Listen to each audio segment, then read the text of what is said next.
ত্রিকোণমিতি। আমরা ত্রিকোণমিতির 59টি সূত্র দেখব মাত্র 3টি ছন্দে। ত্রিকোণমিতির 3টি ছন্দে আমরা 17 + 30 + 12 = 59টি সূত্রের ব্যাপক ব্যবহার দেখব, যেখানে আমরা 17 + 30 47টি সূত্র আমরা সবাই জানি, কিন্তু এই যে এক্সট্রা 12টি সূত্র যা আমাদের গণিতে একটা সুন্দর একটা আনন্দদায়ক মজা দিবে। এখন আমরা ছন্দ 3টি দেখব। 1 নম্বর ছন্দটি সাগরে লবণ অতিরিক্ত। 2 নম্বর ছন্দটি কবরে ভূত অতিরিক্ত। 3 নম্বর ছন্দটি হলো টেরা লম্বা ভূত। এই ছন্দের সাথে আমাদের আর কিছু লেখা থাকবে, সেটা হলো টেরা লম্বা ভূত হবে হলো কটা, টেরা লম্বা ভূত কটা, আর কবরে ভূত অতিরিক্ত এটা হলো শেখা, যেটা আমাদের শেখা আছে অথবা জানা আছে শেখা, আর বাকি এটা আমরা অটোমেটিক পেয়ে যাব। এখন আমরা এই যে এখানে অনেকগুলো লেখা লিখেছি, তার আগে জানতে হবে যে ত্রিকোণমিতিক অনুপাত কয়টি। ত্রিকোণমিতিক অনুপাত হলো 6টি, যা আমরা সকলেই জানি। কি কি? এই যে আমরা লিখেছি সাগর, সাগর বলতে আমরা সাইন থিটাকে বোঝাতে চেয়েছি, সাইন থিটা, সাইন থিটা। কবর, কবর বলতে আমরা বলতে চেয়েছি কস থিটা, কস থিটা। এবং টেরা বলতে আমরা বোঝাতে চেয়েছি ট্যান থিটা,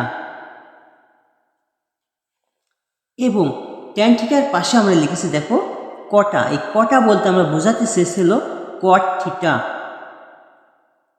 কট থিটা।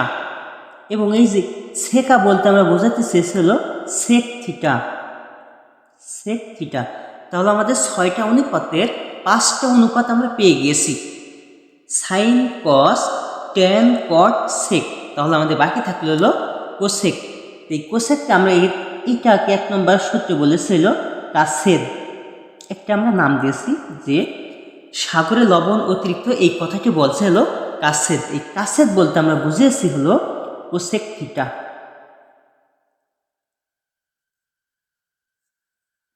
কোসেক থিটা আমাদের ত্রিকোণমিতিক 6টা অনুপাত দেখেছি। এখন এই যে আমরা পাশে আরো কিছু লিখেছি, তার আগে বলে নিই, ত্রিকোণমিতিক অনুপাত শুধুমাত্র সমকোণী ত্রিভুজের জন্যই প্রযোজ্য।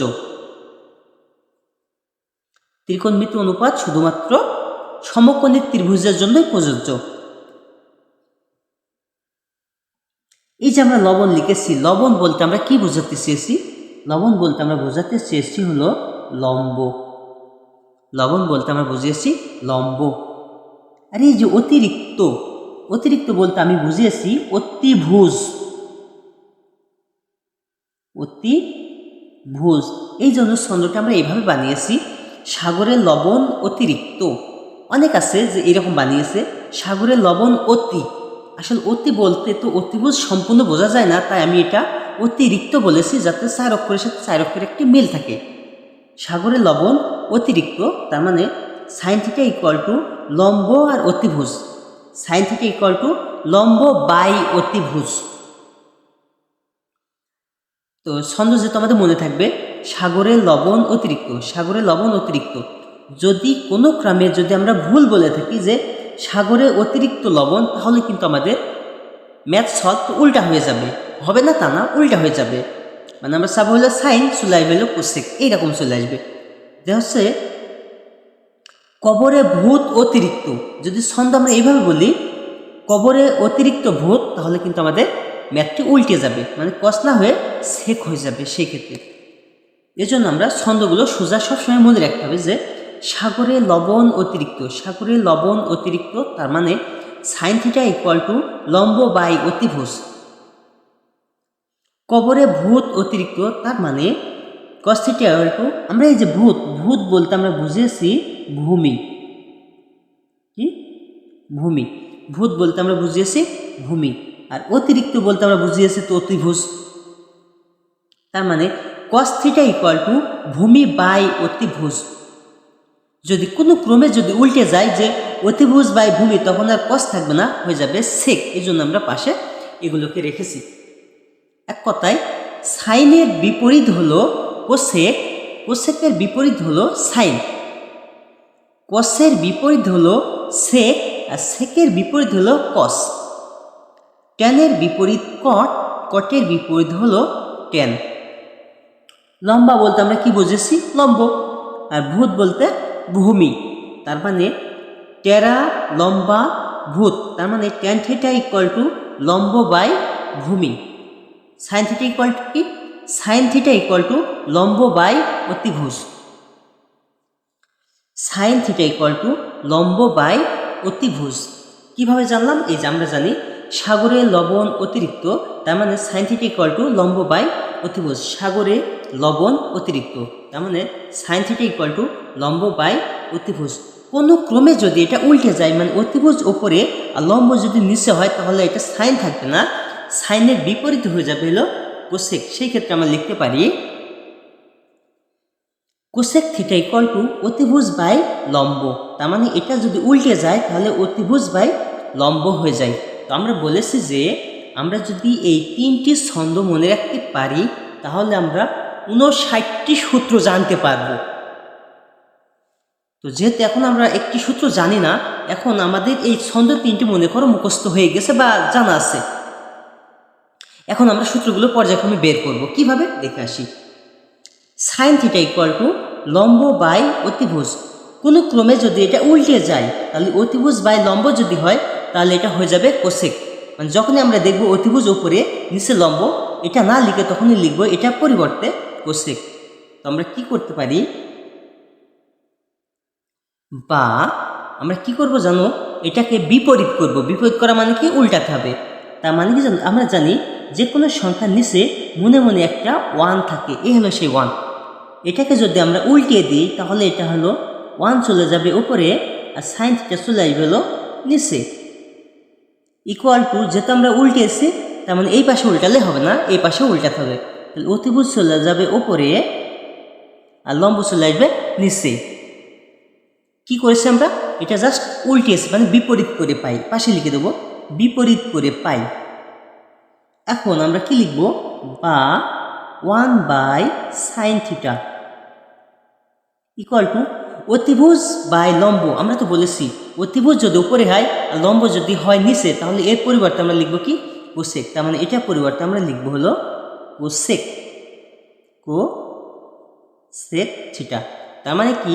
অতএব এটাকে আমরা ঘুরিয়ে লিখব। অতএব cosec theta equal to 1 by sine theta. এটা হলো আমাদের একটা সূত্র, যে কোসেক থিটার সূত্র কি? 1 বাই সাইন থিটা। এই সূত্রটা জানলাম। এখন আমরা এই সূত্রটা একটু করব। এটাকে আমরা এখন বিপরীত করব। তার মানে কি? এইটা এর নিচে একটা 1 আছে, এটা যদি আমরা বিপরীত করি, 1 চলে যাবে উপরে, আর কোসেক চলে আসবে হলো নিচে। যেহেতু আমরা বিপরীত করছি, তার মানে লম্ব চলে যাবে উপরে, অতিভুজ চলে আসবে নিচে, অতিভুজ নিচে।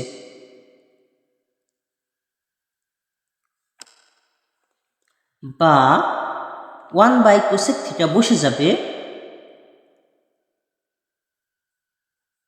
এখন লম্ব বাই অতিভুজ বলতে আমরা কি বুঝি? এই যে লম্ব যদি উপরে থাকে, অতিভুজ যদি নিচে থাকে, তাহলে আমরা এর পরিবর্তে লিখতে পারবো কি? Sine theta. সাইন থিটা 1 তো আমরা পরে লিখেছিলাম, লম্ব বাই অতিভুজ থাকলে আমরা কি লিখতে পারবো? Sine theta. কিভাবে বুঝলাম? এই যে সাগরে লবণ অতিরিক্ত, লম্ব উপরে অতিভুজ নিচে, তাহলে কি হবে? এটা হবে হলো সাইন থিটা। তো অতএব এটাকে আমরা ঘুরে লিখব। অতএব সাইন থিটা ইকুয়াল টু কি হলো? 1 by cosec theta, cosec theta. তার মানে আমরা কোসেকের সূত্র দেখলাম, cosec equal to 1 by sine, আর sine equal to 1 by cosec. তার মানে হলো একটা যে আরেকটি বিপরীত, তার মানে সাইনের সূত্র হবে হলো 1 বাই কোসেক, আর কোসেকের সূত্র হবে হলো 1/sin, যা আমরা প্রমাণে দেখেছি। তাহলে কসের সূত্র কী হবে? কসের সূত্র হবে হলো 1/sec, আর সেকের সূত্র হবে হলো 1/cos। প্রমাণ করলে আমাদের ওঠাই আসবে। ট্যানের সূত্র কী আসবে? ট্যান ইকুয়াল টু 1/cot, আর cot ইকুয়াল টু আসবে 1/tan। তার মানে এইভাবে আমরা 6টি সূত্র দেখতে পারি।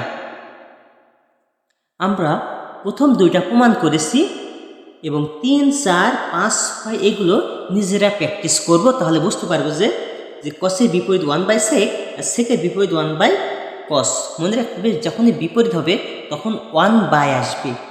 সাইনের বিপরীত কি? কোসেক, তার মানে সাইনের সূত্র হবে 1/cosec। কোসেকের বিপরীত কি? সাইন, তাহলে কোসেকের সূত্র কী হবে? 1/sin। কসের বিপরীত কি? কসের বিপরীত হলো সেক, সেকের বিপরীত কি? কস, তাহলে কস ইকুয়াল টু কী হবে? 1/sec, R sec equal to হবে 1/cos।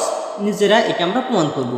3, 4, 5 আর 6 এগুলো আমাদের হোমওয়ার্ক। আজকে আমরা এই 6টি সূত্র নিয়ে আলোচনা করলাম। পরক্ষণে আমরা অন্য সূত্রগুলো নিয়ে আলোচনা করব। সাথে থাকার জন্য সবাইকে অনেক অনেক ধন্যবাদ।